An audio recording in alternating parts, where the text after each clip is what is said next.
Ang totoong pagkatao ng PBB housemate na si Jasmine Helen Dudley Scales at bakit malakas nga siya sa ABS-CBN.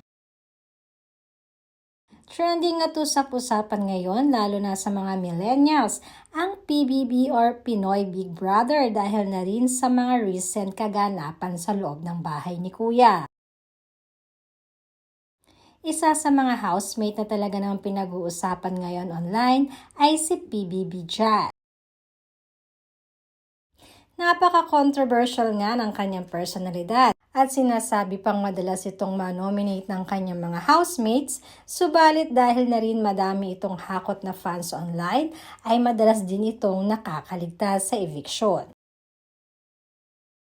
Isa pang pinag-uusapan ay naging pag-amin ng co-housemate niyang si JM sa kanyang tunay na nararamdaman kay Jazz.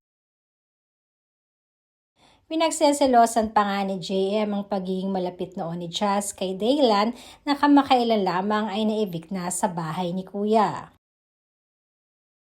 Subalit ang hindi naman kinaya ng mga televiewers ay ang aminin ni Jazz na may pag-asa si JM sa kanya. Hook na hook nga ang napakaraming kabataan sa panonood nito kahit madami ring nakakapansin na mukhang naiba na ang theme ng PBB ngayon i-compare noon. Ang totoong pangalan nga ni Jazz ay Jasmine Helen Dudley Scales. Isa siyang half British and half Filipino. Isis na ang kanyang daddy na British national at her mom is a Filipina. Ipinanganak noong December 21, 1999 at lumaki siya sa Dumaguete, Central Visayas. Siya ay currently 24 years old and took up Bachelor of Science and Foreign Affairs. Kontesera din itong si Jazz dahil mahilig siyang sumali sa iba't ibang beauty pageant sa Dumaguete at madalas din siyang title holder dito.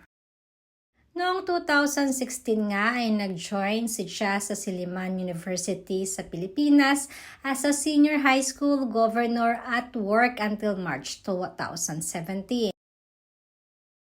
At noong April 2017, she joined Scales Renewable Energy Products and Services. It's a solar power company in the Philippines as an executive assistant and work until May 2017. Nag-serve din siya as a representative and committee head in various roles within the student government. Active din si Jazz sa kanyang community service, including food and supply distribution during typhoon noong 2021. At noong nag-aaral pa si Jazz, she received multiple awards and honors at the university, including cum laude. Certified scuba diver din ito at nasa passion for marine education. Pero sinasabi ni Jazz na ang pinaka-dream talaga niya na gusto niyang i-pursue ay ang pag-arte.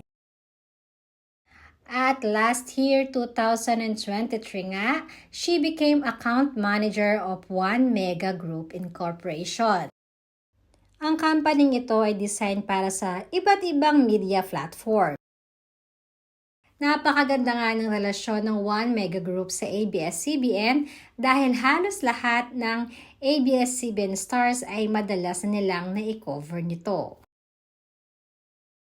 Kayo mga kachika, ano bang masasabi nyo? Isa ka rin ba sa napawaw sa napakaraming achievements pala nitong si Jazz?